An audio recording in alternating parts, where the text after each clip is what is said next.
Hola, en este vídeo voy a introducir las oraciones subordinadas sustantivas partiendo de un texto argumentativo titulado Un problema de libertad de María Ramírez, que apareció el 18 de marzo en el diario.es. Así que te recomiendo que en primer lugar leas y trabajes este texto para repasar algunos aspectos propios de esta tipología. Tras comentar el texto, empezaremos con las oraciones subordinadas sustantivas. Se trata, por tanto, de un texto argumentativo, pues no solo por el tipo de texto género discursivo, sino también porque su intención comunicativa es la de trasladar la idea al lector de que la vulnerabilidad que sufrimos las mujeres no es sino una falta de libertad, palabra que a su juicio está mal usada en la boca de los políticos. Dado que hablamos de un texto argumentativo, su estructura textual se divide en tres partes: introducción, desarrollo o cuerpo argumentativo y conclusión. Empecemos por la introducción, que se corresponde aquí con el primer párrafo. El texto se inicia con la alusión a prototipos masculinos que a lo largo del tiempo han acosado o perseguido a la mujer. Podemos entender que se refiere a la autora por ese uso deíctico de la segunda persona en te lleva a casa o te explican, y la idea de que estos hechos no se reflejan en ninguna estadística o datos. Como consecuencia, los hombres minusvaloran o ignoran este problema. Se enumera a continuación las soluciones que la propia mujer busca: ser acompañada, acelerar el paso, cambiar de acera o buscar cobijo en un establecimiento. Termina la introducción con un argumento de generalización. Cualquier mujer sabe de lo que habla, así que lo da por supuesto. A continuación se inicia el desarrollo del texto con la referencia al asesinato en el Reino Unido de Sarah Everard a manos de un supuesto agente de policía en Londres. Esta noticia contrasta con el hecho de que haya bajado la violencia desde los años 80 y 90. A continuación se añade un nuevo contraste de ideas entre el hecho de que esa noticia sea una rareza con la consideración de que es justa la revisión de aspectos para prevenir y perseguir los delitos de violación y asesinato contra las mujeres, y se citan aspectos tales como protocolos para denunciar, revisión de las leyes, etc. Se añade además la idea de que se ha asumido que la vulnerabilidad es propia de la condición femenina y, como consecuencia, hombres en posiciones de poder desprecian este problema o lo ignoran. Seguidamente se cita al primer ministro inglés, quien ha prometido involucrarse para que las calles resulten seguras para las mujeres, y se ejemplifican distintas medidas que ya se han ido tomando. Contraargumenta, sin embargo, el hecho de que hay una corriente que no se resuelve con tales medidas, puesto que es ancestral y antigua, y tiene que ver con la educación masculina. Afecta a la educación, al cuerpo de policía, a los círculos en que los hombres son mayoría, al debate público y a los medios de comunicación. Para terminar, se inicia la conclusión del texto, que corresponde aquí a los dos últimos párrafos, con el foco en la importancia de hablar sobre este problema en público, pero sobre todo entre hombres, con la finalidad de crear empatía con las mujeres, y aquí cita a personas relevantes que deben dar ejemplo: políticos, periodistas y profesores. Se cierra el texto con la idea de que este problema irresoluto no es solo un problema de seguridad, sino que es un problema de libertad. Esta es la tesis del texto: la falta de libertad de las mujeres ante el acoso y el miedo a ser atacadas. La idea final alude al mal uso de la palabra libertad por parte de los políticos, y se observa aquí una crítica subyacente a quienes la usan de manera inadecuada.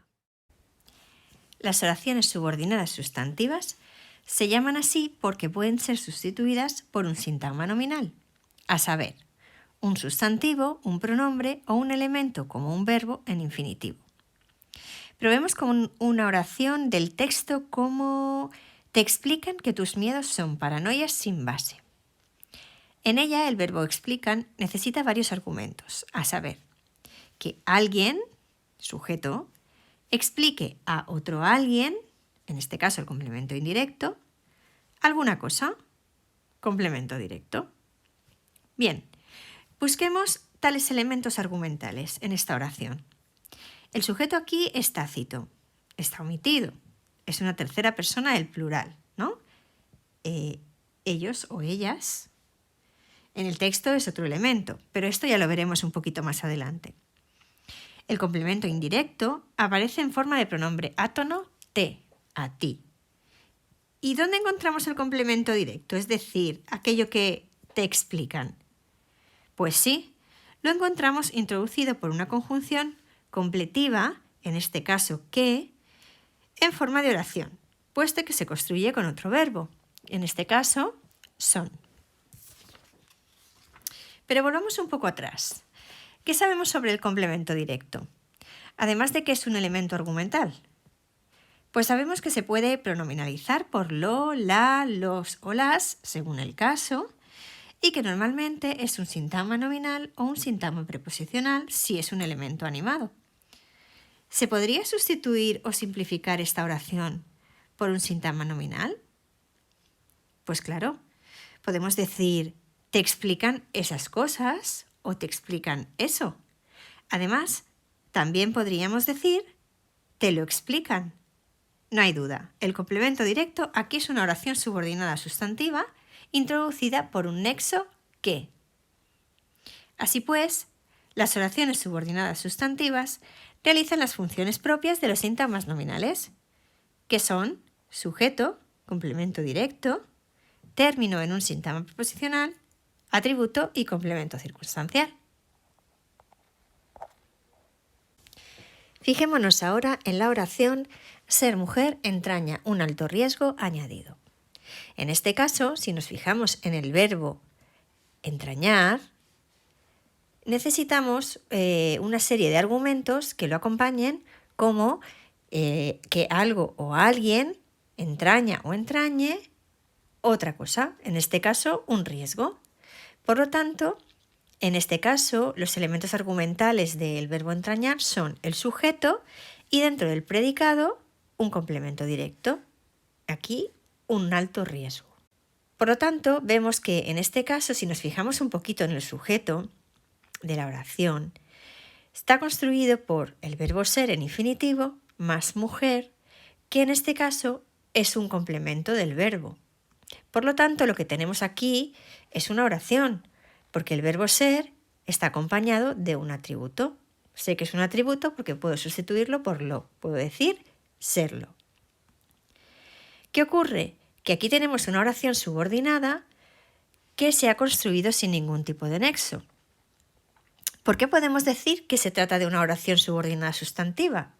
Pues podemos decirlo porque realiza una función propia de los sintagmas nominales, la de sujeto en este caso, y además porque puede ser sustituida por algo que funcione como un sintagma nominal, en este caso por un pronombre neutro del tipo eso, esto o aquello. Así pues, las oraciones subordinadas que se construyen con un infinitivo, que lleva complementos asociados a este infinitivo, se introducen sin nexo. Y en este caso, lo que tenemos es una oración subordinada sustantiva en función de sujeto.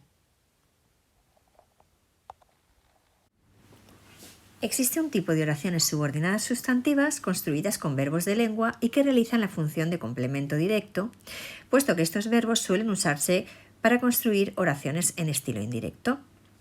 Es el caso de la oración del texto. Boris Johnson ha dicho que su gobierno va a hacer todo lo que pueda para que las calles sean más seguras y para que las mujeres las perciban así. En esta oración, el complemento directo es todo lo que encontramos a partir de la conjunción que y que puede ser sustituido por un pronombre neutro del tipo esto o lo. Y quedaría de la siguiente manera. Boris Johnson ha dicho esto, o bien Boris Johnson lo ha dicho. Entre este tipo de oraciones en función de complemento directo encontramos también las oraciones interrogativas indirectas.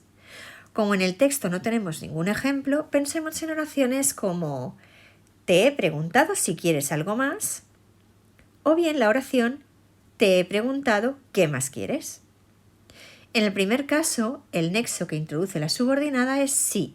Te he preguntado si tal cosa. Y en el segundo, el propio pronombre interrogativo, que realiza una doble función, la de nexo y la de complemento directo dentro de la oración subordinada en la que se encuentra. Pues esto es todo por ahora. Espero que te haya quedado claro y que todos estos ejemplos te ayuden a entender mejor las oraciones subordinadas y a localizarlas.